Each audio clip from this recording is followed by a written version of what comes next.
when you're talking about something like this, you said that you were abroad. Where were you growing up abroad, you were saying? Well, I studied in Korea until I was I finished second grade in Korea. Okay. And by elementary school? Elementary school, okay. Second grade, or in the British, I guess, areas, or the UK areas, systems, they would say primary 2. All right. They have various expressions for this, right? So after that, my dad got kind of concerned because he wasn't really around much because he was usually working overseas because of his company's obligations. And by the time he came to see me, when I was finally able to speak, the first words that came out of my mouth when I saw him was, "Who is this man?" You're kidding. So he got kind of concerned, and he thought maybe it would be great opportunity and experience for the whole family to move out and live together and experience different cultures. So back then it was Malaysia, truly Asia. We moved over there, the whole family, and we had to get adjusted to life over there. But it was fun because I was young, and when you're like less than 10 years old, any new experience is fun. Not like how it is for adults. So you actually, honestly didn't recognize your father? Apparently, according to my mom, yeah. Wow. Because, I see him so seldom, frequently. Like one day he'll be there, and the next week he might not be there, and, Wow.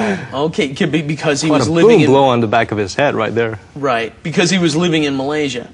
He was practically living and working and frequently trying to make visits so he could, spend quality time with the family. Right.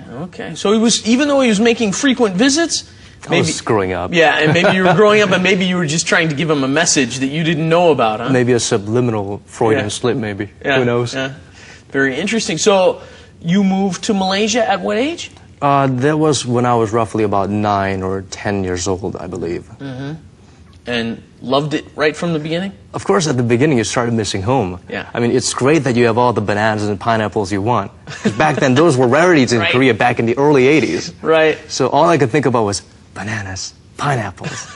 The moment you land at the airport, you see rows upon rows of coconut trees and banana trees. Yeah. So you think you're in heaven.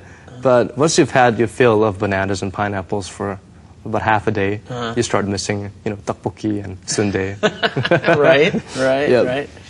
And what city were you living in Malaysia? At first, it was Kuala Lumpur, the capital. That is like the soul of Malaysia. Right. But unfortunately, we were living somewhere near the outskirts of the capital because my dad had this mantra of, you want to be here, you want to get wet, you might as well go swimming. So he wanted us to experience the full culture. He did not want us to be located in a place where we were surrounded by fellow Koreans and we would just be living the same Korean life and not really soaking in the culture.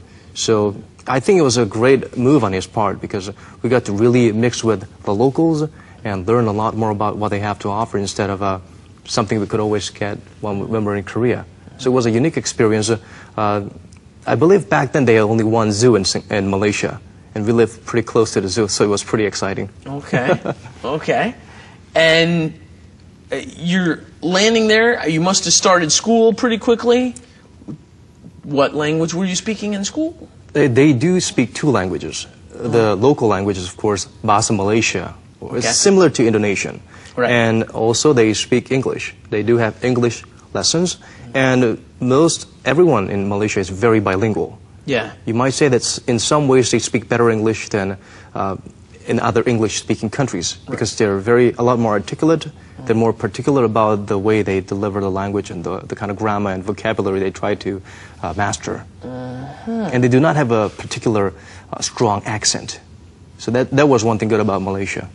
Well, I think some Koreans might disagree. I think they have that they don't have an accent. I think a lot of Koreans have this misconception that once you think about Southeast Asia, it's kind of like Ong Bak, that movie, the kickboxing movie. So they assume they speak in a rather strong accent, a very high-pitched, strong accent. We were lucky enough to have Pete Teo on. Oh yeah, I heard he was here. One of our episodes. He rose to stardom way after I left Singapore and Malaysia, so I'm not really familiar with his works. But I heard it's great. Yeah, it was a great episode, great time. Some of the viewers had trouble understanding what he was saying. I can do a Singapore accent if you if you'll let me. A Malaysia, Singapore accent? Well, Malaysian, Singapore, it's more like a Chinese-English accent. They mix, yeah. Right. It's sort of like, if I'm talking to you right now, this is the normal way I would speak, a cross between British and American accent. So this is how I'd speak. But if I were to speak in Singlish, they'd be like, "Hey, Steve, what are you doing here? I don't know what you're talking about. But then, you want to eat or not? Table 42? Yeah.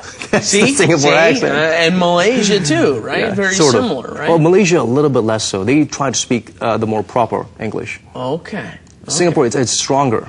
I don't know why. Okay. It's just one border away, but there's a huge difference. Well, and that's where the majority Chinese population went, Singapore, right? that's about, I believe, the last time I checked, 77% Chinese. Okay. So when you studied in school, third grade, did you start third grade there, or? I started at the same level because down there at that level, it's more or less the same. So you're still in second grade? I was done in second grade, so I started in third grade straight away. Right. No problem there. The great thing about Malaysia was the head mistress or the principal of the school actually took time out to voluntarily visit our place and tutor us English and Malay. Wow. So that we could catch up with the educational system and the standard there. So that was amazing. I mean, it was totally free, and she did it absolutely from the heart. Wow, that's amazing. I went to visit her a couple of years ago. She's Really? the same. She doesn't seem to age. Wow. I think good people get what they deserve. Maybe for her, it was in the form of, I guess, being, preserved in their natural state 20 years ago. And when you go in and you're speaking, what language are you studying in? You said English and Malay. Right, I was soaking in both. But when you're young and it's between kids, what you do is there's a lot of hand gesture, a lot more than talking. So it was pretty easy catching up. Because the kids and I, we would just mingle, play tag, or play some games, and we don't have a lot of languages involved. It's like you, no, him, And if you want food, you would just usually point to the dish and say, But then, you quickly learn a lot more because I guess you feel the need to, or the urge to want to, form a closer relationship with the people around you. So ultimately, it can't help it but get better at the language. Right. So then you went through elementary school, and how long did you live in Malaysia? In Malaysia, I studied until I pretty much wrapped up elementary school, and then moved on to Singapore where I started, the next phase. And the next phase was, that's where you started doing the acting in Korean and things like that? That was in high school. I got involved in a lot of Korean acting, but then it gradually moved on to English acting because the Korean society wanted to demonstrate some Korean plays in English, like 춘향전. Things that the local culture could appreciate. Right, right. The fun thing was when I first got the chance to